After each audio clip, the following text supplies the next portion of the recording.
Thank you, Chairman Scientific Committee, for giving me this opportunity. I'll be talking on phacoemulsification in small people and making the things easier for a novice surgeon, what exactly one should do. So no financial disclosures to be made.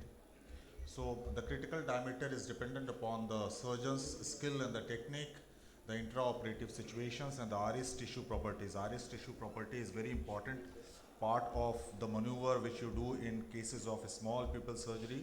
So it can vary from 3 millimeter to 5 millimeter for different surgeons, but one need to remember that these cases are little different from the normal cases. So one has to be prepared for dealing with multiple complications. So what are the causes? The causes could be pseudoexfoliation, past meiotic views, uveitis, and IFIS. I'll not be talking on IFIS. In this presentation, IFIS requires one presentation in itself. So the other causes could be iridocytes, anterior segment dysgenesis, and other thing. So what are the challenges in the small pupil phacoemulsification is reduced red reflexes while you do the phacoemulsification, increased risk of the iris damage, iris bleeding, prolapse from the wound, small anterior capsular excess size, which can make the life difficult during the rotation or even in while you are doing the cortical aspiration or the epinuclear plate removal. Anterior capsular damage, that is chopper tip, can damage the anterior capsule. Incomplete evacuation of the cortical matter and problems in ensuing in the bag IOL placement if the IOL opens up a little earlier and the visibility is little poorer. So if you don't do a proper pre-op evaluation, what can happen then? These are some of the complications. So minimal iris chaffing can occur. Next day you can see lot of edema, or if you have a bad day, then you can land up into a drop kind of a nucleus situation. So breathing pupil, one has to remember, this is one important thing which is important from the point of biomechanical properties. If the biomechanical properties of the iris tissue is not proper, then this iris tends to fall during the surgery, and makes the life difficult for the surgeons. In patients with a poor property, they need devices and hooks. So current approaches, pharmacological and surgical. In the surgical techniques also, there are various techniques which we can employ. So in pharmacological approach, the proper pre-operative assessment, proper counseling. On the operative day, the patient receiving the Midriatic and NSAIDs or atropine in cases of IFIS. During the intraoperative phase, also non-preserved epinephrine or intracameral epinephrine, which are available nowadays into the market, can be utilized for giving some kind of dilatation through which you can do the surgery. But in my personal practice, I try to avoid many of these chemicals because they can create task-like situation which we are right now dealing with. So the phacoemulsification technique is in the phacoemulsification, the important thing is make a long clear corneal incision, a little anterior corneal clear incision. Try to stay anterior rather than posterior. If you stay posteriorly, what will happen? The iris tends to prolapse and then things will be a little difficult. High molecular weight viscoelastic and an endocapsular vertical chopping phaco technique can be utilized. In the use viscoadaptive OVDs, decreased fluidic parameters has to be utilized during the surgeries so as to make the chamber little stable. Utilize a chop technique rather than a trenching technique and manipulate in the pupillary center. This is very important.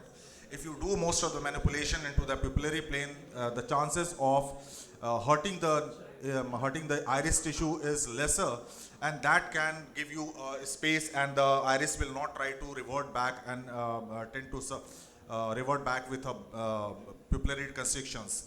Use of bimanual irrigation aspiration is more important because the coaxial usually it is little difficult.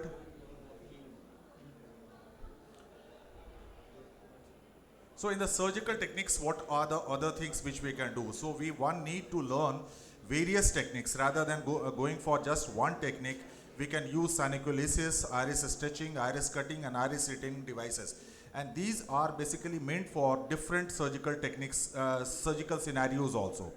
Like in cases of uveitic cataract, we can do some kind of pupillary stitching, or the pupil is extremely rigid because of the pilocarpine or the meiotic use, or because of the post-inflammatory causes, then we can do the stitching. with a Kuglin hook and at the right angles to on two sides, and then that is going to give you a good kind of dilatation of approximately 5 millimeter to 6 millimeter. But only thing is that the post-operative, the cosmesis is not there, and sometimes the patient may complain of the glare. During the phacoemulsification period also, if the patient tissue property is not good, then they will fall very fast, and that will make the life difficult for the surgeon. So pupillary stitching is very important, but important thing is the complications. So complication is atonic pupil, chronic inflammation, CME, pupillary capture and pigment deposition. Remember, if the tissue property is not good, like I face in cases of iridocytes, don't try to do this maneuvers whatsoever comes. So iris cutting devices can be used, like you can use a small Vanna scissors to do small nip into the pupillary margin, and that is again going to give you a good kind of the pupillary dilatations.